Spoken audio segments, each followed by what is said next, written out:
नमस्कार, मैं डॉक्टर अजीत भारती आज फिर आपके लिए CBSE board class 10th Hindi course A Kritika भाग 2 के अंतर्गत पाठ साना साना हाथ जोड़ी जिसकी लेखिका हैं मधु कांकरिया। तो इस पाठ से संबंधित आज हम पाठ का सार लाए हैं। तो चलो शुरू करते हैं। पाठ का सार साना साना हाथ जोड़ी लेखिका मधु कांकरिया द्वारा लिखा एक यात्रा वृत्तांत है। यात्रा वृत्तांत किसे कहते हैं? जब कोई लेखक या लेखिका अपने द्वारा की गई यात्रा का वर्णन अपनी भाषा शैली में करता है तो उसे यात्रा वृत्तांत कहते हैं। इस यात्रा वृत्तांत पाठ में लेखिका ने सिक्किम राज्य की राजधानी और वहाँ के हिमालय की यात्रा की है। इसमें उन्होंने सिक्किम की प्रकृति की खूबसूरती और वहाँ के लोगों के साथ का सुंदर वर्णन किया है। पाठ का सार कुछ इस प्रकार है। लेखिका अपनी सहेली मणि और ड्राइवर जितेन जो गाइड भी है, कुल 3 लोग सिक्किम की यात्रा के लिए निकलते हैं। लेखिका की यात्रा सिक्किम की राजधानी के गैंगटॉक शहर से शुरू होती है। जब लेखिका रात में इस शहर को देखती है तब उसे ऐसा लगता है जैसे आसमान उल्टा पड़ा हो, क्योंकि रात में पूरा शहर रोशनी से जगमगाता हुआ दिखाई देता है। यह शहर उसे बहुत अच्छा लगता है। लेखिका गैंगटॉक को मेहनतकश बादशाहों का शहर कहकर सम्मान देती है। यहाँ के लोग बहुत ही मेहनती होते हैं। यहाँ की सुबह शाम और रात बहुत ही सुंदर है।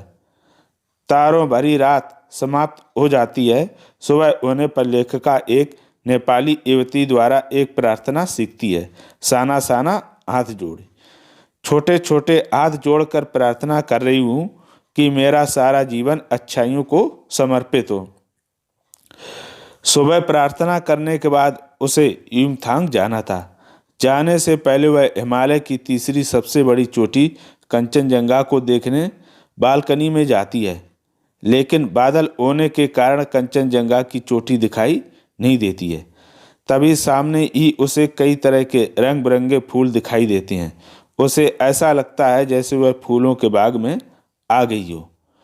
उसके बाद लेखिका गैंगटॉक से 149 किलोमीटर दूर युमथांग जाती है। युमथांग गहरी घाटियों और फूलों की वादियों के लिए जाना जाता है। लेखिका जितेन से बच्चों की तरह उत्साहित होकर पूछती है, क्या वहाँ बर्फ मिलेगी? तीनों वहाँ से निकल पड़ते हैं।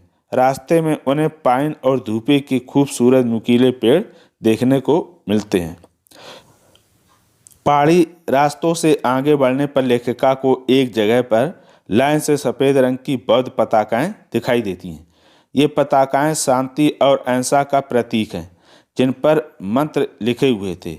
जितेन नार्गे ने बताया कि जब बौद्ध धर्म में किसी की मृत्यु हो जाती है तब उसकी आत्मा की शांति के लिए शहर से दूर किसी पवित्र स्थान पर सफ़ेद रंग की 108 पताकाएं फहरा दी जाती हैं। इन्हें हटाया नहीं जाता है, ये अपने आप नष्ट हो जाती हैं। नार्गे आगे यह भी बताता है कि किसी शुभ या नए कार्य की शुरुआत करने पर सफ़ेद पताकाओं के स्थान पर रंगीन पताकाएं लगा दी जाती हैं। नार्गे ने जीप में दलाई लामा की फ़ोटो लगा रखी थी। पताकाएं का अर्थ होता है झंडियाँ। जीप थोड़ी आगे बढ़ती है। जितेन बताता है इस जगह का नाम कवि लॉन्ग स्टॉक है। यहाँ गाइड फिल्म की शूटिंग हुई थी। यहीं पर लेप्चा और भूटिया जातियों में संघर्ष हुआ था, जिसका एक पत्थर यहाँ स्मारक के रूप में लगा हुआ है। उन्हीं रास्तों पर लेखिका ने एक कुटिया के भीतर घूमता चक्र देखा। पूछने पर जितेन नार्गे कहता है कि यह धर्म चक्र है। इसको घुमाने से मनुष्य के सारे पाप धुल जाते हैं। सुनकर लेखिका सोचती है, मैदान हो या पहाड़, विज्ञान की प्रगति के बाद भी इस देश की आत्मा एक जैसी है। जैसे जैसे लेखिका अपनी यात्रा में पहाड़ की ऊंचाई की तरफ बढ़ती है, स्वेटर बुनती नेपाली महिलाएं और पीठ पर कार्टून रखे नेपाली बहादुर दिखाई देते हैं। अब लेखिका को हिमालय पल पर बदलता हुआ नजर आ रहा था। देखते देखते रास्ते सकरे और जलेबी की तरह घुमावदार होने लगते हैं। हिमालय बड़ा होने लगता है और घाटियां पाताल नापती नजर आती हैं। लेखिका जीप की खिड़की से सिर निकालती है, कभी आसमान को छूते पर्वतों के शिखरों को, तो कभी दूध की धारा की तरह गिरते झरनों को, कभी चांदी की तरह चमकती तिस्ता नदी को देखती है। लेखिका प्रकृति की सुंदरता को देखकर अंदर ही अंदर रोमांचित होती है। तभी उनकी जीप एक स्थान पर रुकती है। उनको एक झरना गिरता हुआ दिखाई देता है। उस झरने का नाम सेवन सिस्टर्स वाटरफॉल है। लेखिका पत्थर पर बैठकर झरने के संगीत के साथ आत्मा का संगीत सुनने लगती है। यहाँ पर उसे ऐसा लगता है जैसे उसके अंदर की सारी बुराइयां इस झरने के साथ बह गई हों। जैसे जैसे लेखिका आगे बढ़ती है तो प्रकृति के कई और सुंदर दृश्य दिखाई देते हैं। उसे ऐसा लगता है जैसे कोई जादू की छड़ी घुमाकर सब कुछ बदल देता हो।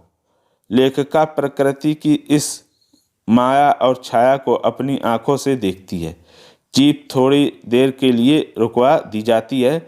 लेखिका को चारों ओर पर्वत, झरने, फूलों, घाटियों और वादियों के दुर्लभ नज़ारे दिखाई देते हैं।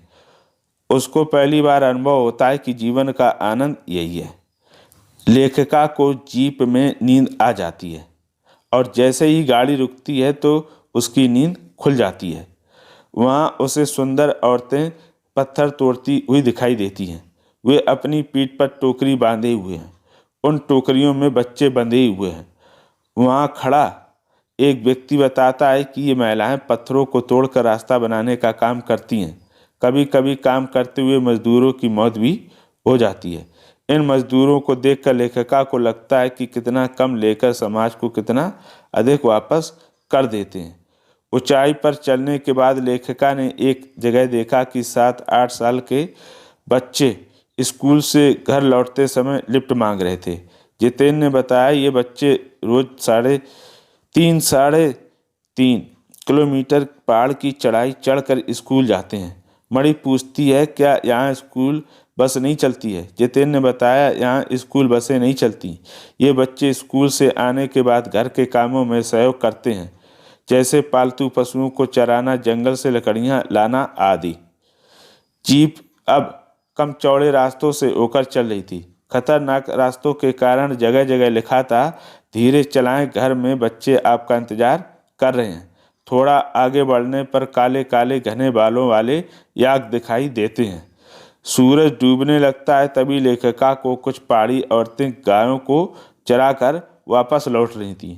फिर जीप चाय के बागानों से गुजरने लगती है। चाय के हरे भरे बागानों में कई युवतियाँ बोकू यानी सिक्किमी परिधान अर्थात सिक्किमी कपड़े चाय की पत्तियां तोड़ रही थीं। वे गहरे लाल रंग का बोकू पहने थीं। चाय के बाग हरे थे। उनके बीच युवतियों के गुलाबी चेहरों पर सूरज की रोशनी पड़ रही थी। तब पूरा दृश्य इंद्रधनुषी दिखाई पड़ रहा था। इस सुंदरता को देखकर लेखिका सहन नहीं कर पा रही थी। युमथांग पहुंचने के लिए लेखिका को रात में लायोंग में ठहरना पड़ा। गगनचुंबी पहाड़ों के तले एक छोटी सी शांत बस्ती लायोंग थी। भाग दौड़ भरी जिंदगी से दूर शांत और एकांत जगह। लेखिका आराम करने के लिए तिस्ता नदी के किनारे पत्थरों पर बैठ जाती है। वहाँ बैठकर हिमालय, पहाड़, झरना, नदी और पेड़ पौधों को देखती है। इनको देखकर लेखिका के अंदर सारी बुराइयां समाप्त हो जाती हैं। रात होने पर सब एक लकड़ी के गेस्ट हाउस में रुकते हैं। गेस्ट हाउस में गाने बज रहे थे। जितेंद्र अपने साथियों के साथ नाचना शुरू कर देता है। लेखिका भी अन्य यात्रियों के साथ गोला बनाकर नाचने लगती है। उसकी सहेली मणि भी बहुत ही सुंदर नृत्य करती है। लेखिका देखकर चकित हो जाती है। लायोंग में सुबह बहुत ही शांत रहता है। यहाँ के लोगों की जीविका का साधन पहाड़ी आलू, धान की खेती और शराब का व्यापार है। लेखिका लायोंग में बर्फ देखने के लिए बेचैन थी, लेकिन उसे यहाँ बर्फ नहीं दिखी। एक सिक्किमी युवक ने बताया कि प्रदूषण के कारण बर्फ गिरना कम हो गई है। उसने लेखिका से कहा, यदि आप कटाव चले जाएं तो वहाँ पर जरूर बर्फ मिलेगी। कटाव यानी भारत का स्विट्जरलैंड। लेखिका लायोंग से कटाव जाती है। लायोंग से कटाव के लिए 2 घंटे का सफ़र था। कटाव को के रास्ते में बादल ही बादल थे। नार्गे जीप बादलों को चीरता हुआ चला रहा था। आधे घंटे के सफ़र के बाद बादल कम हो जाते हैं। नार्गे उत्साहित होकर कहता है कि कटाव हिंदुस्तान का स्विट्जरलैंड है। लेखिका की सहेली मणि स्विट्जरलैंड घूम कर आई थी। वह तुरंत कहती है, स्विट्जरलैंड इतना सुंदर नहीं है। लेखिका कटाव पहुंच जाती है। कटाव के पहाड़ बर्फ से ढके थे। चारों ओर साबुन की झाग की तरह ताज़ा बर्फ गिरी हुई थी। लेखिका जीप से सिर निकालकर देख रही थी। सभी जीप से उतरकर बर्फ पर खेलने लगते हैं। कटाव में घुटनों तक नरम नरम बर्फ थी। सब और बर्फ ही बर्फ थी। सारे सैलानी बर्फ पर फोटो खिंचाने में मस्त हो जाते हैं। लेखिका के पैर झनझन करने लगते हैं। उसका मन वृंदावन हो रहा था। वह बर्फ वाले जूते पहनकर मस्ती करना चाहती थी, लेकिन युमथांग झांगू की तरह टूरिस्ट स्पॉट न होने के कारण उसे जूते नहीं मिले। यहाँ पर कोई दुकान भी नहीं थी। इस जगह को देखकर उसे ऐसा लगता है कि ऋषि मुनियों ने वेदों की रचना यहीं से प्रेरणा पाकर की होगी। यहीं जीवन के मूल्यों को खोजा होगा। यहीं सर्वे भवन्तु सुखना का मंत्र प्राप्त किया होगा। आगे वह यह भी सोचती है कि ऐसे सौंदर्य से प्रभावित होकर अपराधी का भी हृदय बदल जाएगा। उसी समय लेखिका को मिल्टन की कविताएं याद आने लगती हैं। उसकी सहेली मणि इन शिखरों को देख रही थी। वह दार्शनिकों की तरह कहती है, ये इन शिखर जल स्तंभ में पूरे एशिया के। देखो, प्रकृति भी किस नायाब ढंग से सारा इंतजाम करती है। सर्दियों में बर्फ के रूप में जल संग्रह कर लेती है और गर्मियों में पानी के लिए जब त्राई त्राई मचती है तो ये ही बर्फ शिलाएं पिघल पिघल कर जलधारा बनकर हमारे सूखे कंठों को तरावट पहुंचाती है। कितनी अद्भुत व्यवस्था है जल संचय की। मणि हिमालय के आगे अपना सिर झुका लेती है। थोड़ा और आगे चलने पर लेखिका को कुछ फौजी छावनियां दिखाई देती हैं। तभी उसे ध्यान आता है कि ये बॉर्डर एरिया है। थोड़ी दूर पर चीन सीमा लगती है। तभी लेखिका एक फौजी से पूछती है, आपको कड़कड़ाती ठंड में परेशानी होती होगी। तब वह हंसकर कहता है, आप लोग चैन से सो सकें तभी हम यहाँ पर पहरा देते हैं। फौजियों को देखकर लेखिका का मन उदास हो जाता है। हम यहाँ पर 5 मिनट में ठिठुरने लगे, जबकि फौजी यहाँ रहकर हमेशा सुरक्षा करते रहते हैं। जलेबी की तरह घुमावदार खतरनाक रास्तों से लेखिका डर जाती है।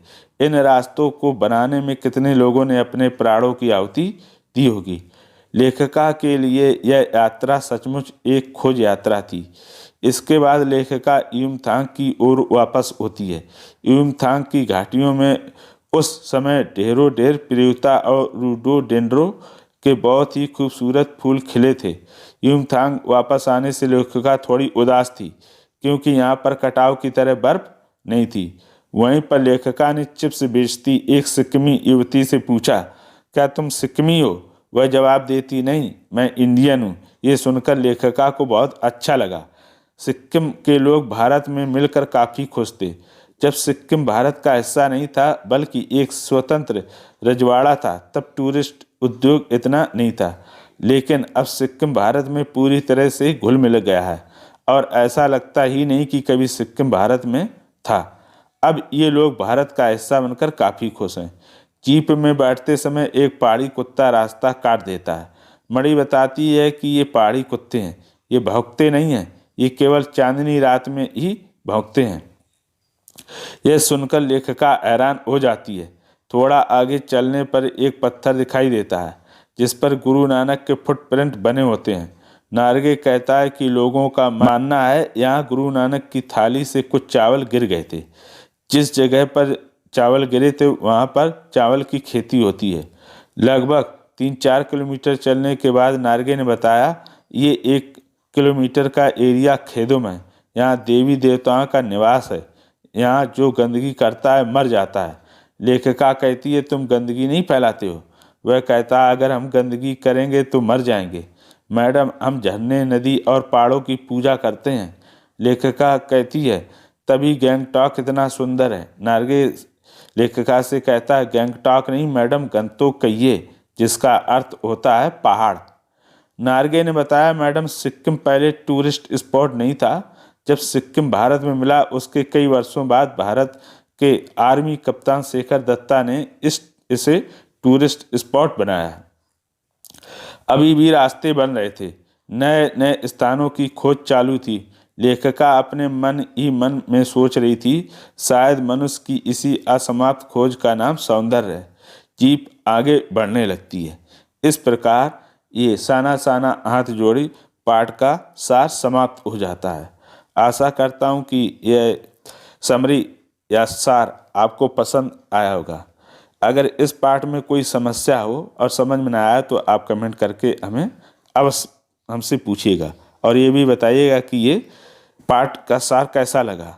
अच्छा लगा तो भी बताइए और अच्छा नहीं लगा तो भी कमेंट करके हमें अवश्य बताइएगा। आप हमेशा सुखी और स्वस्थ रहें। आज के लिए इतना ही। धन्यवाद।